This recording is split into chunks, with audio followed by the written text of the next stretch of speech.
selabantu bethu ukuthi kwenzakalani eParliament, because I don't think we give enough time, because that institution yabantu, that institution kumele ikhulume ngama issues awabantu, not those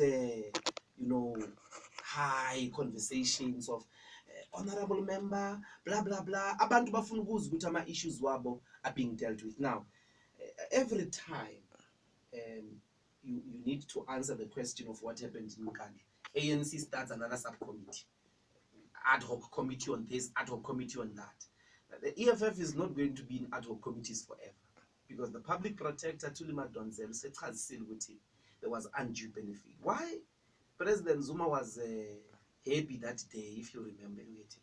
Nkandla, what was he excited about? He knew that the very next day the police minister is going to say, Inkomo, Izinkukhu, they are part of the security, and therefore President Zuma akumele ngakhokhe ngisho nesende, but kumele kwenzakala ukuthi we must actually spend more money. Mhlawumbe simthenga nama dinosaurs ke manje ukuthi am protect lapha eNkandla. So that is why he excited, because he knew ukuthi there's a report of his employee.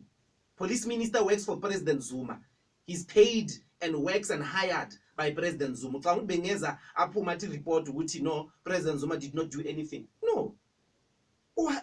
Ubizwe uappointwe ubhadalwa ukhokhwa uJacob Zuma. He's not going to defy his boss.